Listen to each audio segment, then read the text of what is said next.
মাদ্রাসায় শিখানো হচ্ছে না, তাহলে 23 বছরের একটা ছেলে আমাকে তুই বলতে পারে না।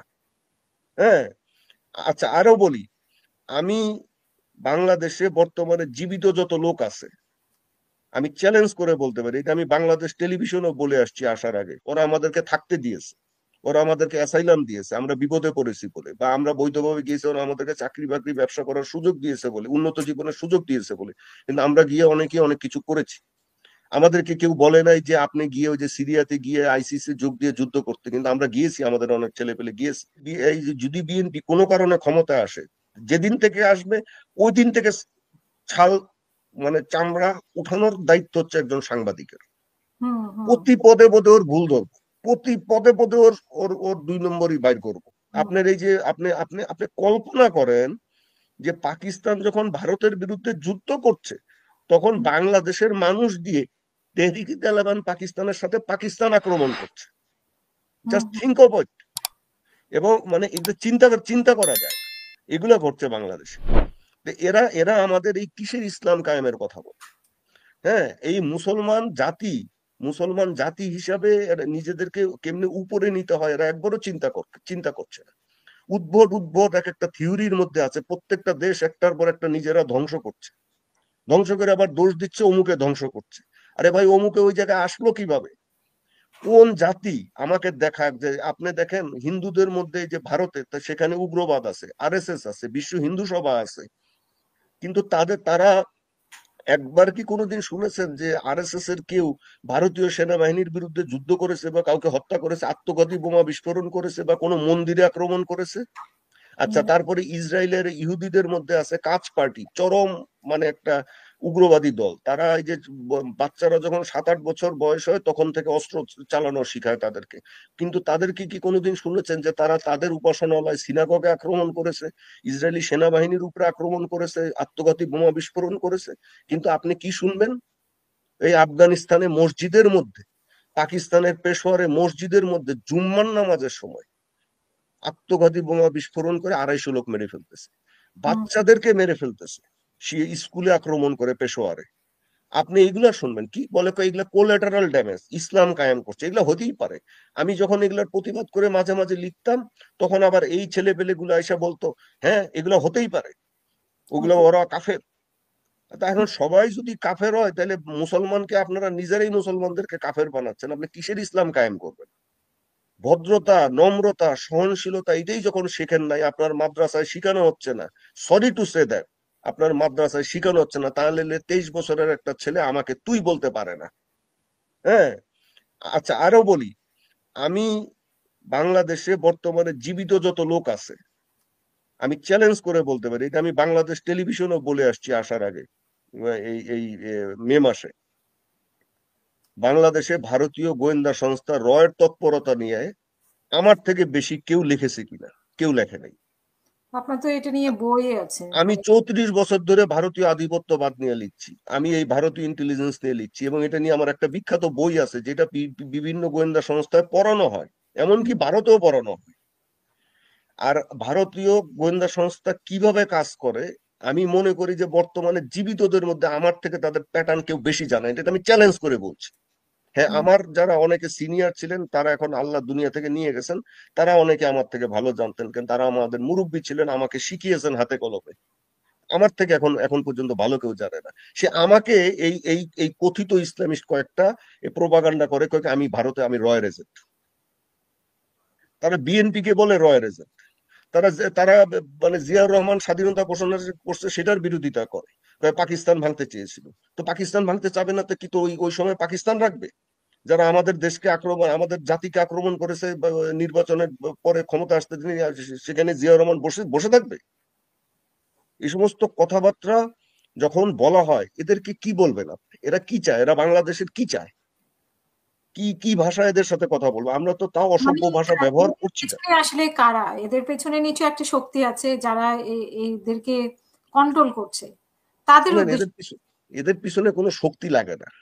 এরা নিজেরাই নিজেরা, আপনি বলেন, আপনি ওই যে যেই ছেলেগুলা এরকম এসে নিজেরা আইডি তৈরি করছে, আপনি আপনি দেখবেন যে এইটা হলো এক ধরনের ওই যে ইউটোপিয়া। আপনি যদি ইউটোপিয়া নিয়ে লেখাপড়া করেন, যেমন কমিউনিজম একটা ইউটোপিয়া ছিল, এটা কাউকে বলতে হয় না, মাথার মধ্যে একবার যদি ঢুকে যায়, এই যে গণতন্ত্রের সাথে ইউটোপিয়া বা কমিউনিজমের পার্থক্যটা কি, বা ধর্মীয় রাজনীতির পার্থক্যটা কি?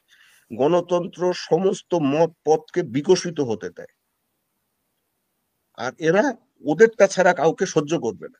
যেমন আমি আজ পর্যন্ত, আমাকে গালি দেওয়ার পরও আমি কোনোদিন, কেউ বলতে পারবে না আমি ফেসবুকে বা কোনো জায়গায় কাউকে একটা গালি দিয়েছি। তার কারণ ওইটা মেনটেন করতে হয়।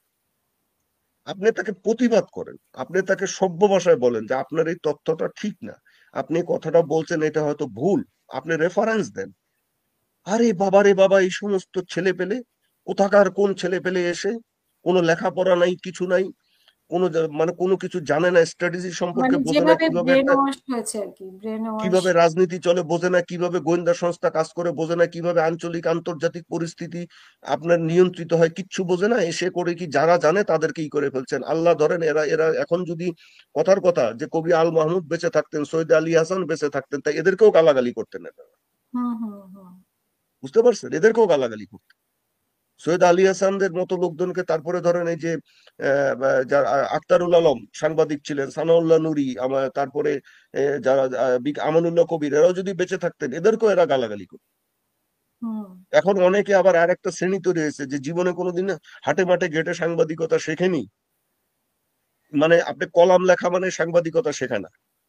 কলাম বহুজনই লিখতে পারে, একজন ইঞ্জিনিয়ার, একজন ডাক্তার, একজন বিভিন্ন পেশার লোক, সামরিক অফিসার, একজন পুলিশ বুঝতে অফিসার, সে কলাম লিখতে পারেন, তার মতামত তিনি প্রকাশ করতে পারেন। বা সাংবাদিকতা হচ্ছে একটা ভিন্ন বিষয়। এটা হাটে মাঠে ঘাটে থেকে শিখতে হয়। আমাকে শিখতে হয়েছে, আমি সেনা অফিসার ছিলাম। আমি যখন সাংবাদিকতায় আসি, আমি বাংলাদেশের আনাচে কানাচে ঘুরে ঘুরে সাংবাদিকতা শিখেছি। সীমান্তে গিয়ে শীতের মধ্যে রাতের বেলা খড়ের গাদার মধ্যে শুয়ে থেকে কিভাবে ওখানে চোরাচালান হয়, কিভাবে কি হয়, এগুলো আমাকে রিপোর্ট করতে হয়েছে। আমি সেভাবে সাংবাদিকতা শিখি, কষ্ট লাগে শিখতে, শুধু লিখলেই হয় না। এখন কিছু লোক লিখছেন, তারা বড় বড় এক একজন বিশাল বিশাল কুতুব হয়ে গেছেন, এমন ভাবে সাংবাদিকতাকে কলুষিত করছেন, এমন এমন সব গুজব হুজব ছড়াচ্ছেন, যে বাংলাদেশের সার্বিক জাতীয় নিরাপত্তা তো বলেনি, সামাজিক পরিস্থিতিটাকে ঘোলাটে করে ফেলছেন। সবচেয়ে বড় বিষয় যে দেখেন, আমরা একটা সংখ্যাগরিষ্ঠ মুসলিম রাষ্ট্র, প্রতিটা মুসলিম রাষ্ট্র পৃথিবীতে সব সময় টার্গেটেড থাকে, এটা মনে রাখতে হবে। এবং এই দোষটা আমাদের, এই দোষটা অন্য কারো না, কারণ আমরা উগ্রতার মধ্যে যাই বলেই টার্গেটেড হই। আমাদেরকে কেউ বলে নাই লন্ডনে গিয়ে ওইখানে গিয়ে মানে যাতা করার, বা আমেরিকাতে নিউ ইয়র্কে গিয়ে যাতা করার। ওরা আমাদেরকে থাকতে দিয়েছে, ওরা আমাদেরকে অ্যাসাইলাম দিয়েছে আমরা বিপদে পড়েছি বলে, বা আমরা বৈধভাবে গিয়েছি, ওরা আমাদেরকে চাকরি বাকরি ব্যবসা করার সুযোগ দিয়েছে বলে, উন্নত জীবনের সুযোগ দিয়েছে বলে। কিন্তু আমরা গিয়ে অনেকে অনেক কিছু করেছি।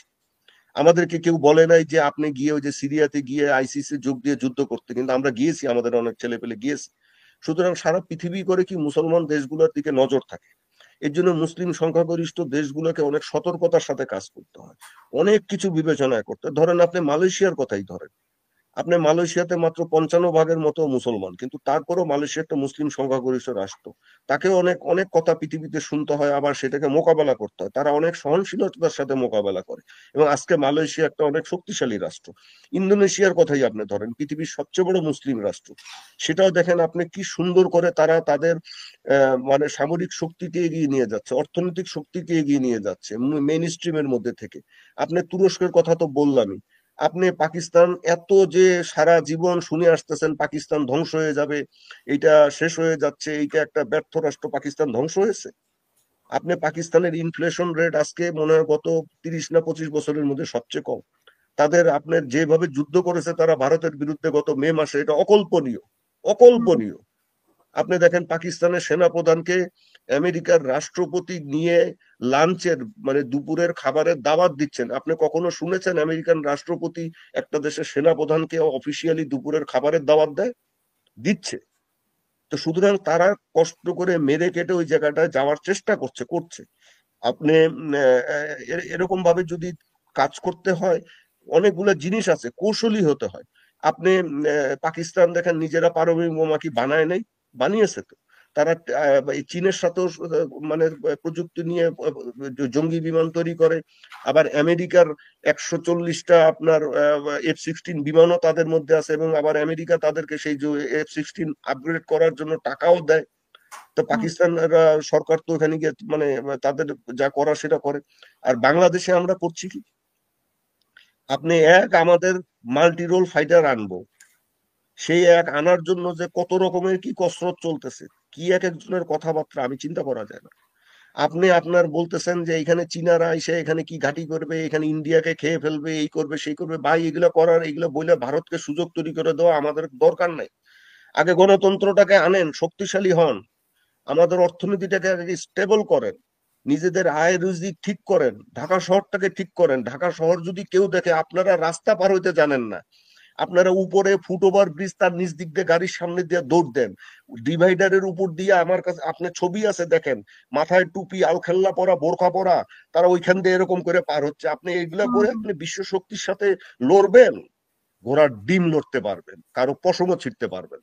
এইরকম জঙ্গলিদের মতো যারা এখনো, যাদের আচরণ ট্রাফিক সিস্টেম নিয়ে, তারা কোনোদিন পৃথিবীতে কোনো অবস্থান তৈরি করতে পারে না। এগুলো আত্মসমালোচনা আগে নিজে করেন, ভালো হন, তারপরে এসে অন্য কিছু করেন, ইসলাম কায়েম করে। হুম। অসংখ্য ধন্যবাদ আপনাকে। একটা প্রশ্ন আমরা, বলা হচ্ছে যে সাংবাদিকরা আগে কথা বলতে পারতো না, এখন কথা বলে, বা মানুষ আগে কথা বলতে পারতো না, এখন কথা বলে। আসলে কেমন ভাবে কথা বলে? এখনো কি মানুষ সত্য কথা বলতে পারে আগের মতো, আগের সরকার যে আমলে যেরকম বলতে পারতো না? আমি অস্বীকার করব না যে এখন অনেক কিছুই বলতে পারেন, লিখতে পারেন, কিন্তু তারপরেও আছে এই যে যাদের কথা আমি বললাম, এই শক্তিটা, এই গ্রুপটা অনেক কিছুকে ঠেকিয়ে দিচ্ছে। হ্যাঁ, অনেক কিছু ঠেকিয়ে দিচ্ছে। যেমন আমি অনেক সাংবাদিককে, আমার বন্ধু সাংবাদিকদেরকে দেখেছি যে তারাও এখন অনেক কিছু চিন্তা করতে, এরকম বলতে গেলে সতর্কতা অবলম্বন করেন। আমি আসার আগে প্রেস ক্লাবে গেলাম, আমি তখন এই যে নারী সংস্কার ইস্যুটা নিয়ে আলাপ হচ্ছিল কয়েকজন সাংবাদিকের সাথে। আমি তার কয়েকদিন আগেই, 2-3 দিন আগেই মনে হয় বাংলা ভিশনে না কোথায় এগুলো নিয়ে কথা বলছিলাম। তো তখন আমি এই কথাটা বলেছিলাম যে এটার কেউ কিছু করলো না। তো তারা বললেন যে রুশ ভাই, আপনি তো এটা বললেন, সাহস করে তাও আপনি বলছেন। দু একজন বলছে, ডক্টর জাহিদ বলছেন। ডক্টর জাহিদকে জাহিদের মতো, জাহিদ ভাইয়ের মতো একটা লোককে যথেষ্ট আপনার গালাগালি সহ্য করতে হচ্ছে, হ্যাঁ, হুম, এদের কাছ থেকে। কিন্তু এই অনেক সাংবাদিক ভয় লিখছেন না, তারা স্বভাবতই ভয় পান। তার কারণ এই যে এই শ্রেণীটা এত অসভ্য, এত ইতর, হুম, এত নিম্নমানের, যে এটা কল্পনা করা যায়। এত নিম্নমানের কল্পনা আমার দুঃখ লাগে যে এখানে আমাদের কিছু সাংবাদিকও আবার এখানে এগুলাকে উস্কানি দেয়। হ্যাঁ, আপনি যারা ওই দিকে রাজনীতি করে, ওই রাজনৈতিক কারণে উস্কানি দেয়। আমি কিন্তু জাতীয়তাবাদী রাজনীতির একজন সমর্থক, কিন্তু এই যে বিএনপি শয়তানি বান্দরামিকে আমি উস্কানি দিব না, বলবো যে এইগুলা বিএনপির ধ্বংস ডেকে আনতেছে। হুম, হুম, আমি এখনো বিএনপির সদস্য না, আমি কোন রাজনৈতিক দলের সদস্য না, কিন্তু এই যে যদি বিএনপি কোনো কারণে ক্ষমতায় আসে, যেদিন থেকে আসবে ওই দিন থেকে ছাল, মানে চামড়া উঠানোর দায়িত্ব হচ্ছে একজন সাংবাদিকের। হুম, হুম, প্রতি পদে পদে ওর ভুল ধরবো, প্রতি পদে পদে ওর ওর ওর 2 নম্বরই বাইর করবো। সে যদি, যারা রাজনীতি করেন, তারা যদি বার্মা অ্যাক্ট না বুঝেন, তাহলে তাদের রাজনীতি করার প্রয়োজন নেই। বার্মা অ্যাক্টের ভয়াবহতাটা যদি না বোঝেন, পরিধি যদি না বোঝেন, তাহলে তার রাজনীতি করার প্রয়োজন নেই। এটা 60, 70 বা 80-র দশক না, যে আপনি ওই তথাকথিত ব্যালেন্সের রাজনীতি করবেন, যে আপনি এই কি বলে মার্কিন যুক্তরাষ্ট্রকে সাম্রাজ্যবাদ বলবেন, আবার তার কাছ থেকে সহায়তাও নিবেন, পাশ্চাত্যকে উপনিবেশবাদ বলবেন, আবার তার কাছ থেকে সহায়তাও নিবেন, আবার কোটটাই পরে তাদের ওখানে গিয়ে রানীর কাছে গিয়ে নট করবেন। এই সমস্ত দিন চলে গেছে। End it. This is a very crucial world now. হ্যাঁ, একদম প্রেসাইজ একদিকে বার্মা অ্যাক্ট যেদিন থেকে আপনার সাইন হয়েছে, হুম। আপনার প্রেসিডেন্ট বাইডেন সাইন করেছেন, এটা আমেরিকার আইনে পরিণত হয়েছে। এবং বার্মা অ্যাক্টের কার্যকারিতা আপনারা দেখছেন যে মায়ানমার কিভাবে কি হয়েছে, ওইটা আমাদের সীমান্ত পর্যন্ত। এখন যদি কোনো উর্বর মস্তিষ্ক এসে মাথা থেকে বের করে যে না, আমরা রোহিঙ্গাদেরকে প্রশিক্ষণ দিব, প্রশিক্ষণ দিয়ে আরাকান আর্মির বিরুদ্ধে যুদ্ধ করতে পাঠাবো, আবার কি, আর জামাত ইসলামী, চীনের কমিউনিস্ট পার্টির নেতারা আসছেন বাংলাদেশে, তাদেরকে গিয়ে বলতেছেন আমরা আরাকানে একটা ইসলামী রাষ্ট্র, মুসলিম রাষ্ট্র চাই। এই ধরনের উর্বর মস্তিষ্ক প্রসূত জিনিস যখন আসতে থাকবে, আপনিও আস্তে আস্তে আপনার লেজের মধ্যে আগুন লাগতে থাকবে, একসময় আপনার শরীরের লোমও পড়তে থাকবে। সুতরাং আপনি বার্মা অ্যাক্টের মধ্যে করে থাকবেন। আর যদি এই নির্বাচন নিয়ে এরকম ফাজলামি করতে থাকেন এবং নির্বাচনকে পিছিয়ে দেন, বা নির্বাচনকে মানে প্রশ্নবিদ্ধ করেন, বা একটা নৈরাজ্য সৃষ্টি করতে চান, মনে করবেন যে আপনি আপনি ক্ষমতা মানে আপনার সংহত হবে, আপনি মানে আস্তে আস্তে আরো শক্তিশালী হবে। নো, আপনিও বার্মা অ্যাক্টের মধ্যে আগে পড়বেন, বিএনপির থেকে আপনি আগে পড়বেন। বিএনপি তো একটা মডারেট রাজনৈতিক দল, ওটা পড়তে দেরি আছে, কিন্তু আপনার লেজ আগে কাটা যাবে। হ্যাঁ, এবং আপনারা কারা সেটা তো এতক্ষণে বললাম। কোনো পাবেন না, আপনাদের লেজ আগে কাটা যাবে।